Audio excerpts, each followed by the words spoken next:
Good morning all of you. आज हम लोग एडमिशन चैप्टर का जो नेक्स्ट टॉपिक है वो स्टार्ट करेंगे। सबसे पहले हमने डिस्कस किया था एडमिशन चैप्टर में calculation of new profit sharing ratio and sacrificing ratio, और उसके बाद हमने डिस्कस किया था accounting treatment of goodwill eight the time of admission of a new partner. और अब जो थर्ड टॉपिक है हमारा वो हम स्टार्ट करेंगे, और ये है टॉपिक हमारा revaluation of assets and liabilities. Assets और लाइबिलिटीज़ का रीवैल्यूएशन।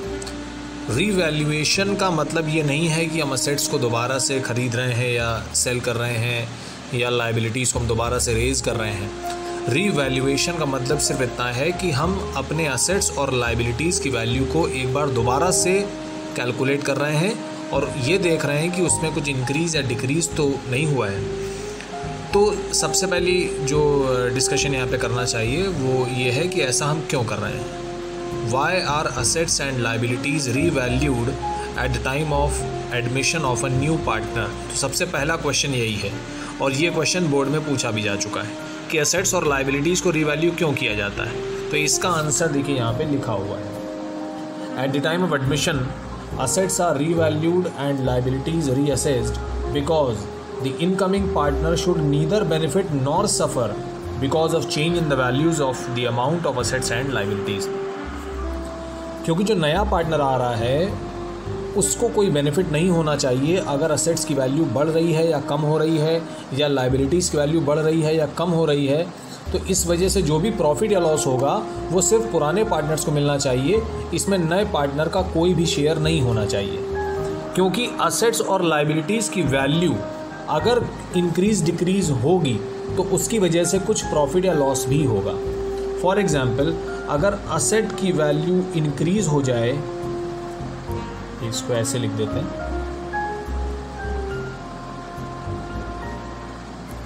अगर असेट की वैल्यू इंक्रीज़ हो जाए और लाइबिलिटी की वैल्यू डिक्रीज़ हो जाए तो इस वजह से क्या होगा, हमारा प्रॉफिट होगा। अगर हमारे असेट्स इंक्रीज़ करेंगे तो हमारा प्रॉफिट होगा, और लाइबिलिटी अगर हमारी डिक्रीज़ करेगी तो दैट मीन्स हमें कम पेमेंट करना पड़ेगा, तो इस वजह से भी हमारा प्रॉफिट होगा। तो इन दोनों ही कंडीशन में क्या होगा, हमारा प्रॉफिट होगा। इन दोनों ही कंडीशन में हमारा प्रॉफिट हो जाएगा। तो ये दो जो ट्रांजैक्शंस हैं they will lead to profit. और हमारा लॉस कब होगा, लॉस देख लेते हैं कब होगा। लॉस हमारा होगा अगर हमारे असेट की वैल्यू डिक्रीज़ हो जाए और हमारे लाइबिलिटी की वैल्यू इंक्रीज़ हो जाए, तो इस वजह से हमारा लॉस हो जाएगा। तो ये बहुत ईजीली अंडरस्टैंडेबल है कि अगर हमारे असेट्स इंक्रीज़ कर रहे हैं तो प्रॉफिट होगा, और असेट्स हमारे डिक्रीज़ कर रहे हैं तो लॉस होगा। लाइबिलिटी के साथ रिवर्स केस है। अगर लाइबिलिटी की वैल्यू इंक्रीज़ करेगी तो यानी कि आपको ज़्यादा पेमेंट करना पड़ेगा, तो वो लॉस हो जाएगा। और लाइबिलिटी की वैल्यू अगर कम हो रही है तो हमारा प्रॉफिट होगा। तो ये बहुत ही ईजिली अंडरस्टैंडेबल है कि असेट्स और लाइबिलिटीज़ की वैल्यू में अगर कोई चेंज आ रहा है तो उसकी वजह से प्रॉफिट या लॉस कुछ ना कुछ ज़रूर होगा। और ये जो भी प्रॉफिट या लॉस हो रहा है ये नए पार्टनर को नहीं मिलना चाहिए, क्योंकि जब ये असेट्स ख़रीदे गए थे या जब ये लाइबिलिटी रेज़ की गई थी तब हमारा जो नया पार्टनर है वो बिज़नेस का पार्ट नहीं था। तो अगर पुराने असेट्स और पुराने लाइबिलिटीज़ की वजह से कोई प्रॉफिट या लॉस हो रहा है तो वो पुराने पार्टनर्स को मिलना चाहिए, नए पार्टनर को नहीं मिलना चाहिए। तो यही इस क्वेश्चन का आंसर है कि why are assets and liabilities revalued at the time of admission of a new partner. तो इसका आंसर हम क्या देंगे, so that the new partner is neither benefited nor he suffers a loss because of the change in the values of assets and liabilities. तो ये इसका answer हो जाएगा। ये 2 मार्क्स का क्वेश्चन बोर्ड में पूछा जा चुका है। यहाँ पे देखिए लिखा हुआ है, इसका पूरा आंसर ये देखिए यहाँ पे लिखा हुआ है।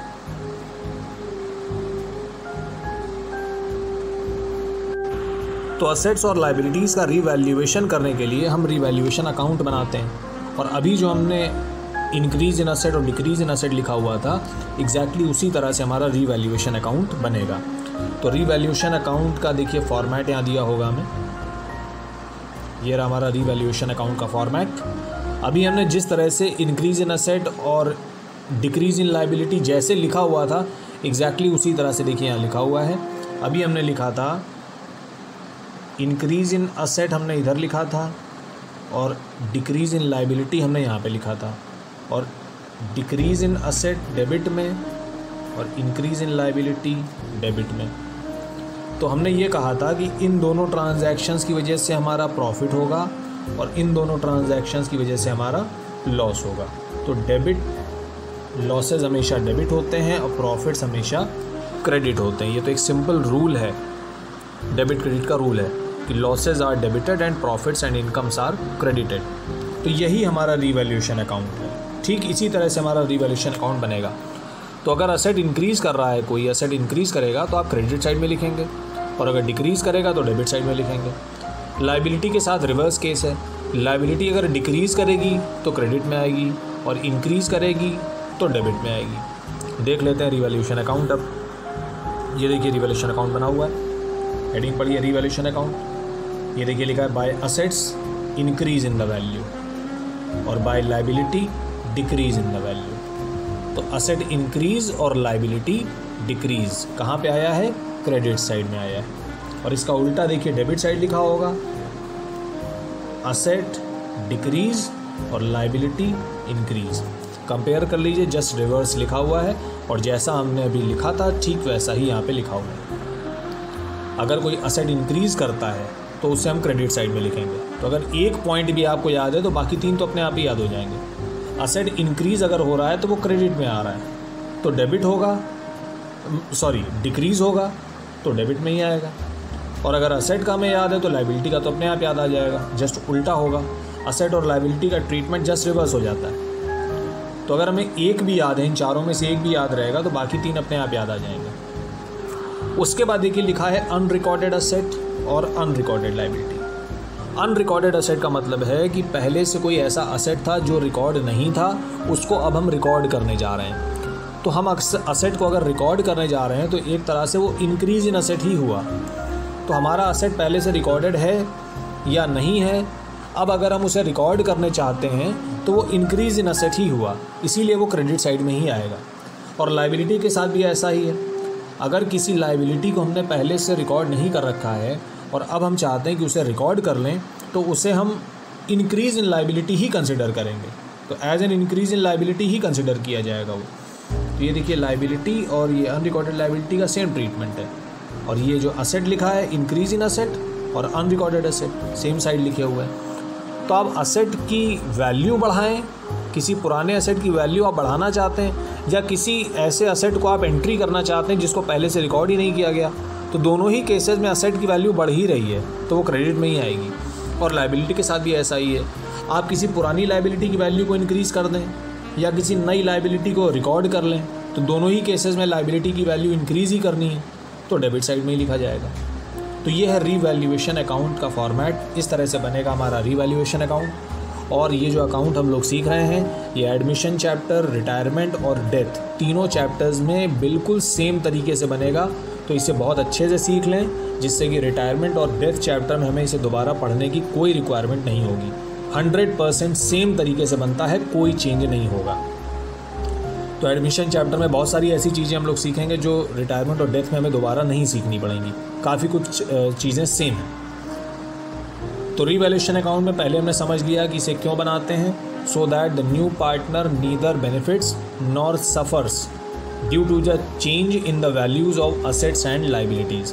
तो असेट्स और लाइबिलिटीज़ की वैल्यू में जो चेंज आ रहा है उसकी वजह से नया पार्टनर ना बेनिफिट करेगा और ना ही उसको कोई लॉस होगा। और रीवैल्यूएशन अकाउंट हम जब बनाते हैं तो पूरा कंप्लीट करने के बाद कुछ प्रॉफिट आ सकता है या कुछ लॉस हो सकता है। तो इस प्रॉफिट या लॉस को हम हमेशा पुराने पार्टनर्स के बीच में पुराने रेशियो में डिस्ट्रीब्यूट करते हैं, क्योंकि नए पार्टनर का इस प्रॉफिट या इस लॉस में किसी भी तरह का कोई शेयर नहीं होता। तो प्रॉफिट और loss on revaluation is distributed between old partners in old profit sharing ratio. ये आपका एडमिशन, रिटायरमेंट, डेथ तीनों में सेम रहेगा। तो जो भी प्रॉफिट लॉस होगा हम पुराने पार्टनर्स के बीच में पुराने रेशियो में डिस्ट्रीब्यूट कर देंगे, नए पार्टनर का इससे कोई मतलब नहीं है। तो ये है रीवैल्यूएशन अकाउंट का फॉर्मेट। बिल्कुल आसानी से इसको हमने समझ लिया है कि इंक्रीज इन असेट और डिक्रीज इन लाइबिलिटी, यहाँ पे आ जाएगा डिक्रीज इन असेट और इंक्रीज इन लाइबिलिटी। तो वो अनरिकॉर्डेड एसेट हो तो भी इसी में आ गया, और अनरिकॉर्डेड लायबिलिटी हो तो भी इसी में आ गया।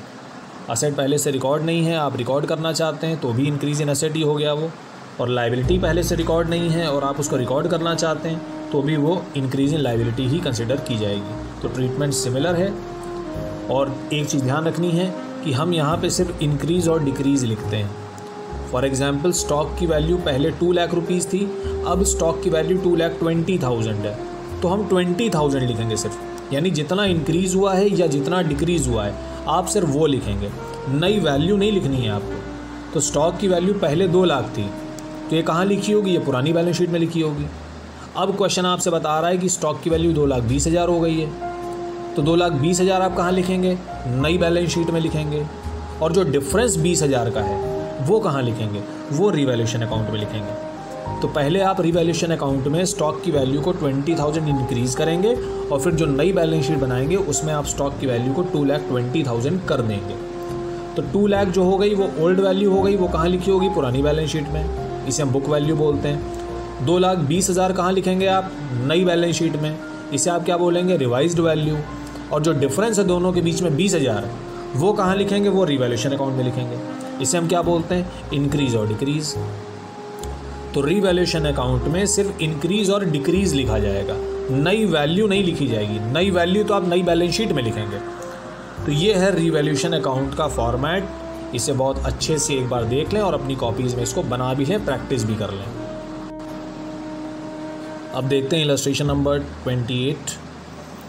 इसमें लिखा है pass entries in the firm's journal for the following on admission of a partner. तो पहला ट्रांजैक्शन है plant and machinery reduced by 20,000। Plant and machinery की वैल्यू कम हो रही है and land and building appreciated by 50,000।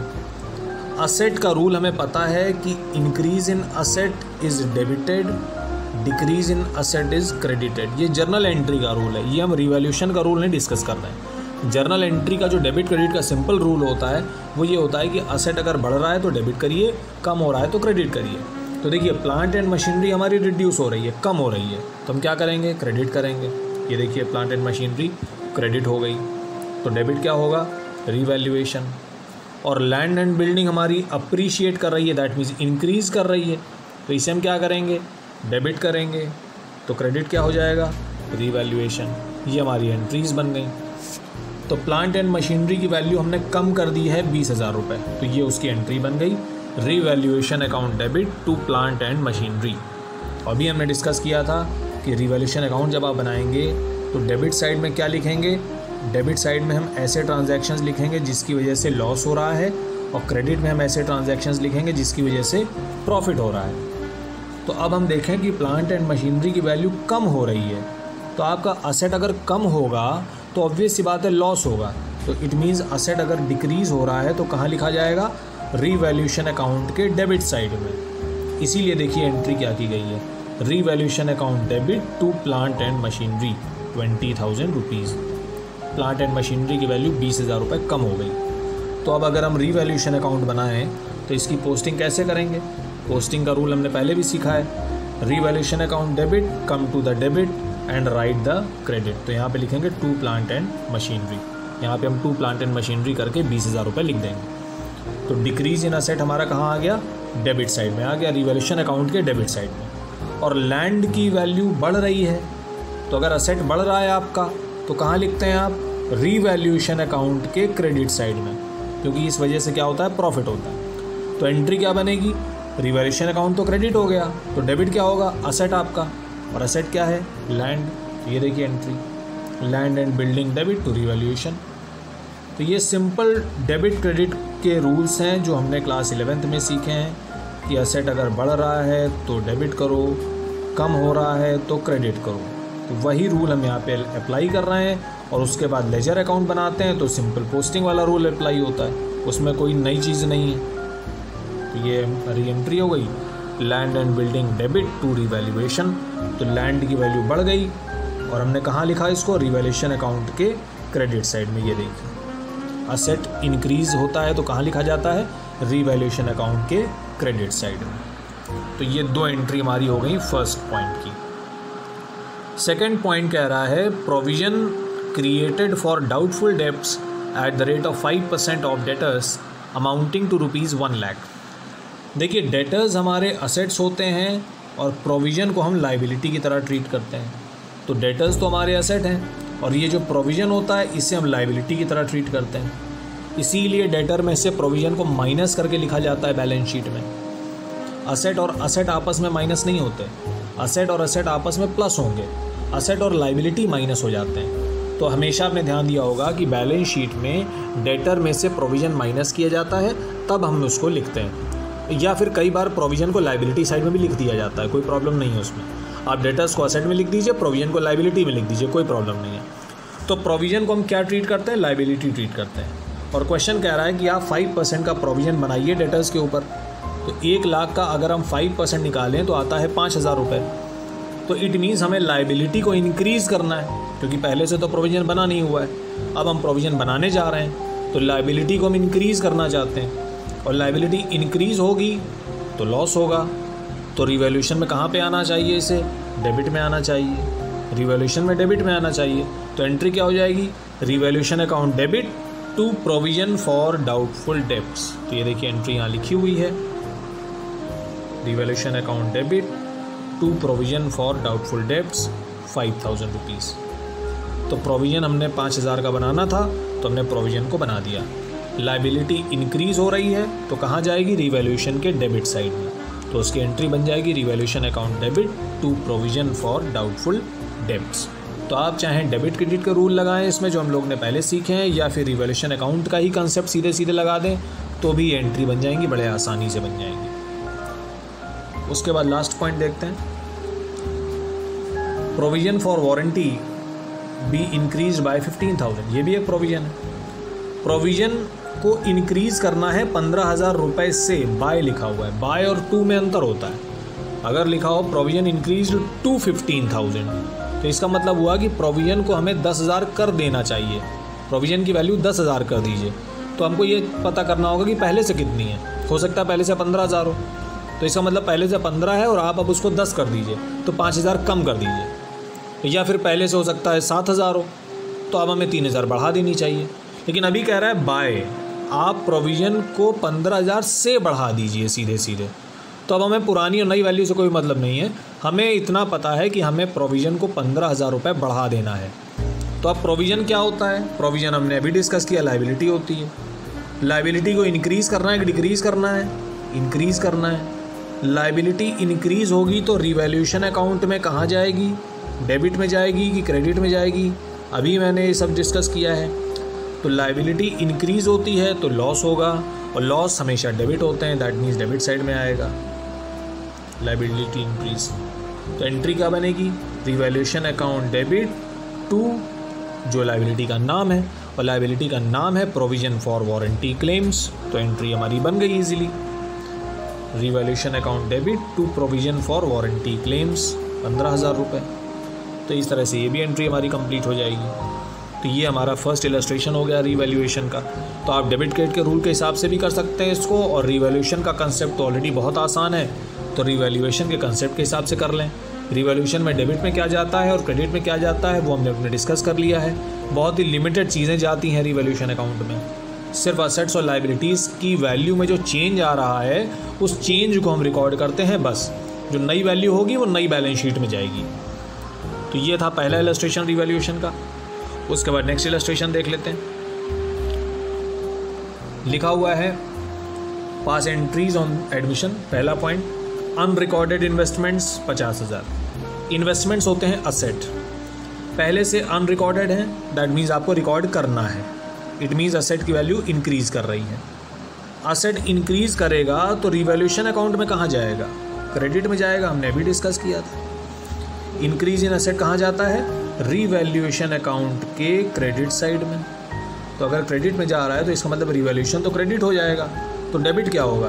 Debit हो जाएगा असेट। तो एंट्री हो जाएगी इन्वेस्टमेंट्स डेबिट टू रिवैल्यूएशन। ये एंट्री हो गई हमारी, इन्वेस्टमेंट्स डेबिट टू रिवैल्यूएशन। ये देखिए, इन्वेस्टमेंट्स डेबिट टू रिवैल्यूएशन, ये एंट्री बन गई, पहली एंट्री। तो असेट अगर बढ़ता है हमारा, तो हम डेबिट क्रेडिट के रूल के हिसाब से भी अगर देखें तो increase in asset is debited, तो जो असेट बढ़ रहा है उसे तो डेबिट करना ही पड़ेगा आपको, तो दैट मीन्स इन्वेस्टमेंट को तो डेबिट करना ही पड़ेगा आपको। तो क्रेडिट कौन होगा? रिवैल्यूएशन होगा।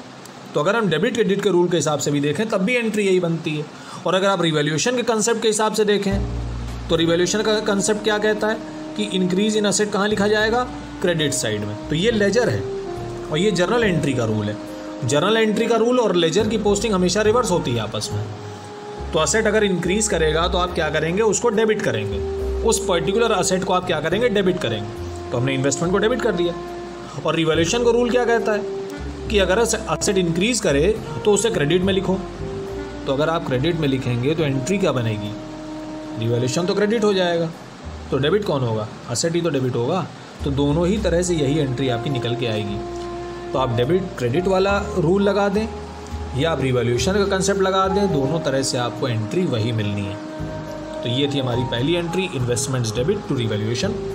सेकेंड एंट्री देखते हैं। सेकेंड एंट्री में कुछ नहीं है, अनरिकॉर्डेड लाइबिलिटी है। तो पहले में अनरिकॉर्डेड असेट था, दूसरे में अनरिकॉर्डेड लाइबिलिटी है। तो एंट्री हमारी रिवर्स हो जाएगी। यहाँ पे लाइबिलिटी हमारी इंक्रीज़ कर रही है। लाइबिलिटी इंक्रीज़ होती है तो क्रेडिट करना पड़ता है। ये है डेबिट क्रेडिट का रूल। और ज़रा रिवैल्यूएशन का रूल देख लें। लाइबिलिटी इंक्रीज़ करती है तो डेबिट में लिखा जाता है, यहाँ पे लिखा जाएगा डेबिट में। तो एंट्री क्या बनेगी? Revaluation account debit to liability. तो लाइबिलिटी को आप ऐसे भी क्रेडिट करते, अगर आप डेबिट क्रेडिट के रूल के हिसाब से चलें तो लाइबिलिटी को आपको क्रेडिट करना चाहिए। और अगर आप रिवैल्यूएशन के कंसेप्ट के हिसाब से चलें तो भी आपको देखिए लाइबिलिटी को क्रेडिट ही करना पड़ेगा, क्योंकि डेबिट तो रिवैल्यूएशन हो जाएगा। रिवैल्यूएशन अकाउंट के डेबिट में अगर आप कुछ लिख रहे हैं तो इसका मतलब रिवैल्यूएशन अकाउंट डेबिट हो रहा है। तो क्रेडिट क्या होगा? जो लिखा हुआ है, ये लाइबिलिटी ही क्रेडिट होगी। तो इसकी एंट्री बनेगी revaluation account debit to liability for suppliers, या हम सीधे सप्लायर अकाउंट को ही क्रेडिट कर देंगे बस। ये देखिए सप्लायर हमारे क्रेडिटर होते हैं, ये देखिए revaluation account debit to creditors, सीधे हम यही लिख देंगे revaluation account debit to creditors. तो ये एंट्री हमारी बन गई। और ऊपर और नीचे दोनों एंट्री देखिए आपस में रिवर्स है। यहाँ पे हमारा असेट इंक्रीज़ हो रहा था और यहाँ पे हमारी लाइबिलिटी इंक्रीज़ हो रही है। तो एंट्री तो रिवर्स होगी क्योंकि एसेट और लाइबिलिटी आपस में रिवर्स होते हैं। नेक्स्ट पॉइंट देख लेते हैं। An item of 600 included in creditors is not likely to be claimed and hence to be written back. तो सिंपल सा कंसेप्ट है यहाँ पे, हमें लाइबिलिटी को डिक्रीज़ करना है। हमारा 600 रुपये जो क्रेडिटर्स में इंक्लूडेड है वो क्लेम नहीं किया जाएगा अब। दैट मीन्स हमें ये पैसा नहीं देना पड़ेगा फ्यूचर में। तो हम लाइबिलिटी को डिक्रीज़ करेंगे। लाइबिलिटी डिक्रीज़ होगी तो डेबिट क्रेडिट के रूल के हिसाब से डेबिट होती है। और रिवैल्यूएशन के रूल के हिसाब से देख लें, अगर लाइबिलिटी डिक्रीज़ होगी तो क्या होगा? प्रॉफिट होगा आपका, तो आप क्रेडिट में लिखेंगे उसे। तो एंट्री क्या हो जाएगी? लाइबिलिटी डेबिट टू रिवैल्यूएशन, क्योंकि रिवैल्यूएशन के क्रेडिट में अगर आपने कुछ लिखा है तो इसका मतलब हुआ कि रिवैल्यूएशन अकाउंट क्रेडिट हो जाएगा। जनरल एंट्री में रिवैल्यूएशन अकाउंट क्या होगा? क्रेडिट हो जाएगा। तो डेबिट क्या करेंगे आप? जो लाइबिलिटी है उसी को तो डेबिट करेंगे। तो डेबिट क्रेडिट के रूल के हिसाब से भी लाइबिलिटी डेबिट होगी और रिवैल्यूएशन के कंसेप्ट के हिसाब से भी लाइबिलिटी डेबिट होगी। तो कौन सी लाइबिलिटी डेबिट होगी? Sundry creditors. सन्ड्री क्रेडिटर्स को डेबिट कर दीजिए और रिवैल्यूएशन को क्रेडिट कर दीजिए। तो देखिए जनरल एंट्री बनी होगी sundry creditors debit to revaluation. ये देखिए एंट्री यहाँ पे बनी हुई है। नेक्स्ट पॉइंट देख लेते हैं उसके बाद। Out of total debtors ₹3500 due from Amit became bad and Mayank owed 25,000 became insolvent. 40% amount due from Mayank is irrecoverable. Provision for doubtful debts is created at 10% on debtors. Book value of debtors is 228,500. तो ये सारी चीज़ हम लोग class 11th में कर चुके हैं जब हमने चैप्टर पढ़ा था फाइनल अकाउंट्स विद एडजस्टमेंट्स। तो वहाँ पे हमने प्रोविजन फॉर डाउटफुल डेब्ट्स और बैड डेट्स और डेटर्स सबका ट्रीटमेंट पहले भी सीखा है। हम लोग ने पहले भी डिस्कस किया है कि सबसे पहले हम बैड डेट्स का ट्रीटमेंट करते हैं। अगर कुछ अमाउंट ऐसा है जो कन्फर्म है हमको कि नहीं मिलेगा तो सबसे पहले हम उसी का प्रोविज़न करते हैं, सबसे पहले उसी को हम डेटर्स में से माइनस करते हैं।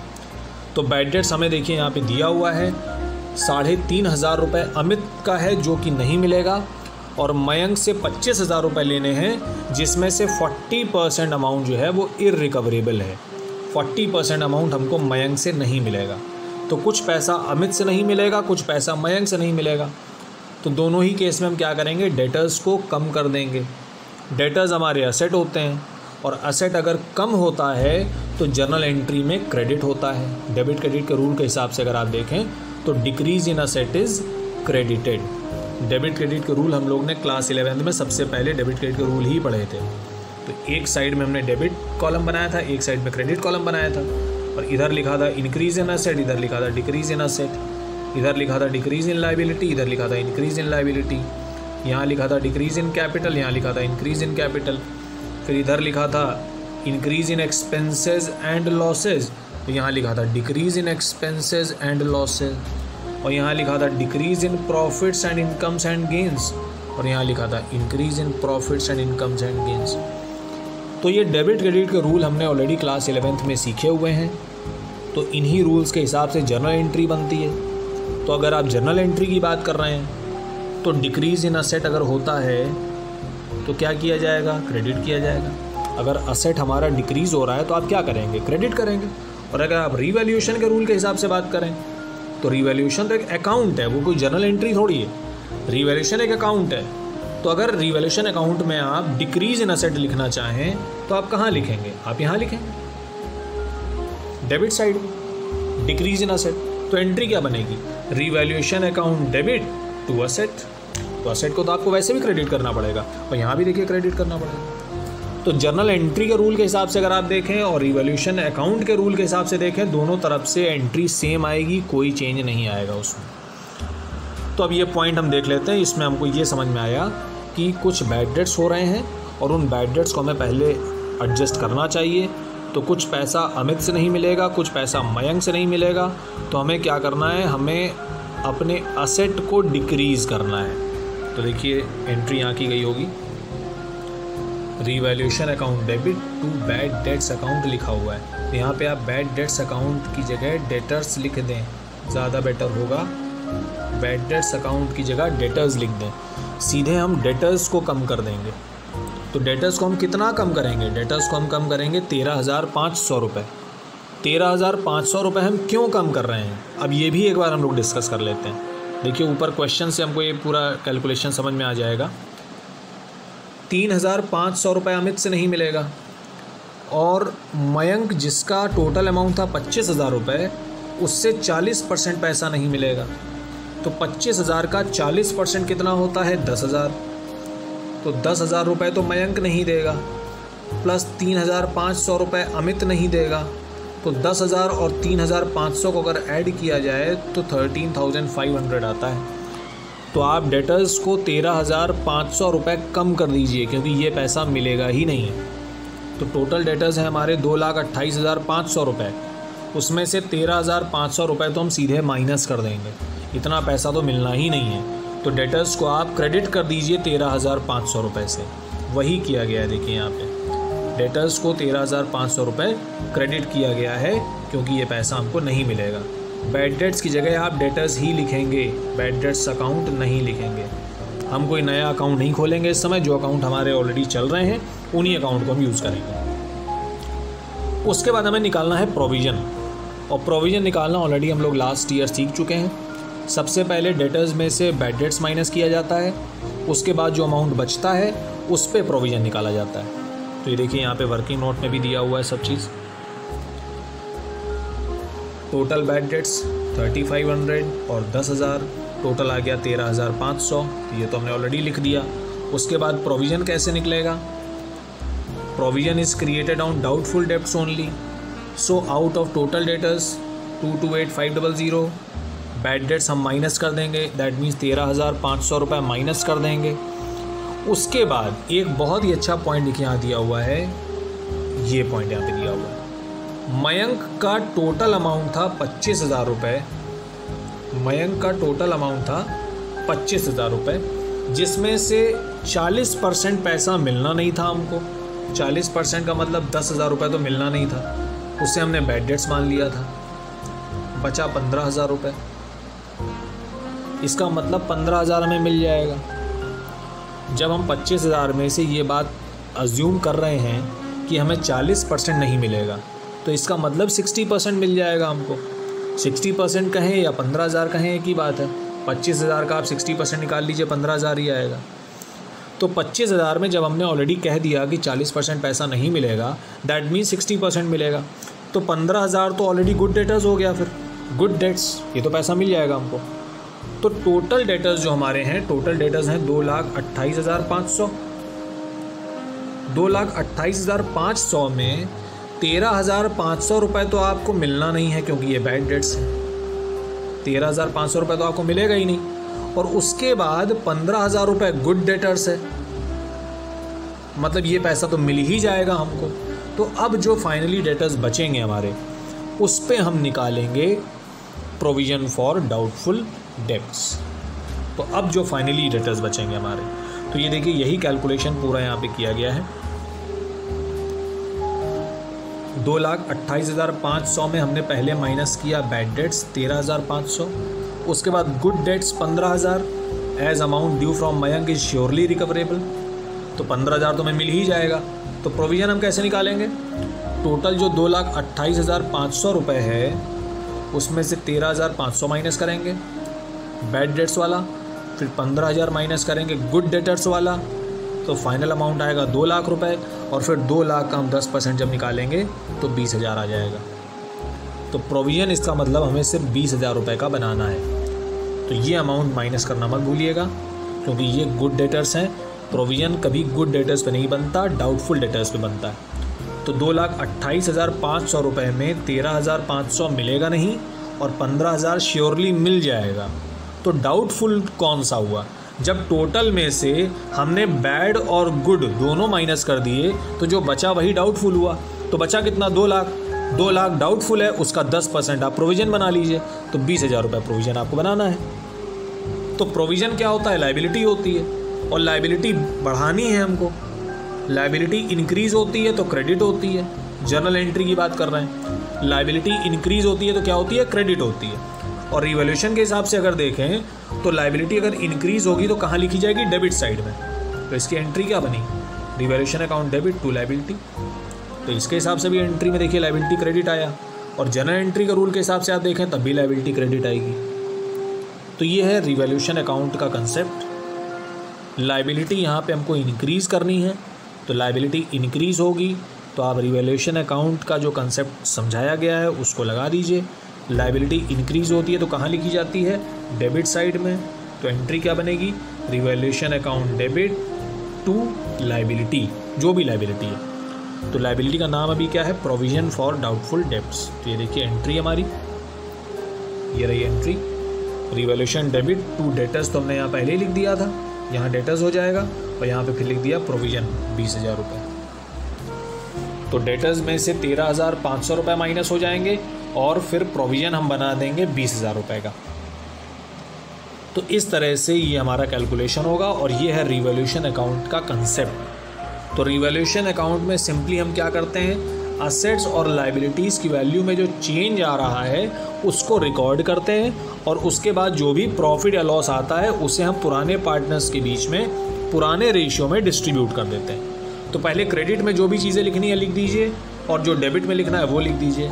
फिर डेबिट माइनस क्रेडिट या क्रेडिट माइनस डेबिट, जो भी हो, जिधर का भी आंसर आए उसे हम डिस्ट्रीब्यूट कर देंगे। देखिए यहाँ पे आएगा प्रॉफिट, यहाँ पे आएगा लॉस। जैसे हम पीएल अकाउंट में प्रॉफिट या लॉस निकालते थे, वैसे यहाँ भी प्रॉफिट या लॉस निकालेंगे। जो प्रॉफिट आएगा या लॉस आएगा उसे पुराने पार्टनर्स के बीच में पुराने रेशियो में डिस्ट्रीब्यूट कर देंगे। यहीं पे रिवैल्यूएशन अकाउंट हमारा ख़त्म हो जाएगा। तो कंसेप्ट सिर्फ इतना ही है, बस हमको लैंग्वेज पे ध्यान देना है कि क्वेश्चन में लैंग्वेज क्या लिखी है। लिखा है स्टॉक इंक्रीज्ड टू 20,000 या स्टॉक इंक्रीज्ड बाय 20,000, दोनों में डिफरेंस है। तो हमें लैंग्वेज का बहुत ज़्यादा ध्यान रखना है कि लैंग्वेज गलत नहीं होने पाए हमारी। अगर उसको हमने गलत समझ लिया तो रिवैल्यूएशन अकाउंट गलत हो जाएगा। तो अभी ये स्टार्टिंग है रिवैल्यूएशन अकाउंट की, और जैसा कि पहले ही मैंने बता दिया कि ये हमारा एडमिशन, रिटायरमेंट, डेथ तीनों चैप्टर्स में आएगा। तो आज हम लोग सिर्फ अभी 2 ही इलस्ट्रेशंस डिस्कस करेंगे। अभी पहले आप 2 इलस्ट्रेशंस प्रैक्टिस करिए, उसके बाद फिर हम जो नेक्स्ट इलस्ट्रेशन है, इलस्ट्रेशन नंबर 30, काफ़ी सारी चीज़ें इसमें डिस्कस की गई हैं, इसे हम नेक्स्ट वीडियो में टेकअप करेंगे। इस PDF फाइल को मैं शेयर कर दूंगा। और पहले ये 2 इलस्ट्रेशन बहुत अच्छे से समझिए। रिवैल्यूएशन अकाउंट का फॉर्मेट सभी बच्चे अपने आप पहले एक बार देख लें वीडियो में, और फिर अपने आप अपनी कॉपी में उसको आप ड्रॉ करें, जिससे कि आपको ये याद हो जाए कि रिवैल्यूएशन अकाउंट के डेबिट में क्या चीज़ें आती हैं और क्रेडिट में क्या चीज़ें आती हैं। सिर्फ 2 ही चीज़ें आती हैं, इंक्रीज़ और डिक्रीज़ इन असेट और इंक्रीज़ और डिक्रीज़ इन लायबिलिटी। तो या तो असेट लायबिलिटी की वैल्यू बढ़ रही होगी या कम हो रही होगी, इसके अलावा कुछ हो नहीं सकता। अगर कुछ हो ही नहीं रहा है वैल्यू में, तो आप फिर रिवैल्यूएशन में लिखेंगे ही क्यों। तो सिर्फ इंक्रीज़ और decrease in the value of assets and liability, ये चीज़ रिवैल्यूएशन अकाउंट में आएगी। तो इस फॉर्मेट को बहुत ध्यान से समझ के अपनी कॉपी में कई बार आपको इस फॉर्मेट को बनाना है, और फिर ये इलस्ट्रेशंस को प्रैक्टिस करना है। मैं अनसॉल्व्ड क्वेश्चंस जो होगा वो गूगल क्लासरूम पे शेयर कर दूंगा। तो इस वीडियो में हम लोग अभी इतना ही करेंगे। तो thanks for watching, do like share and subscribe. God bless you.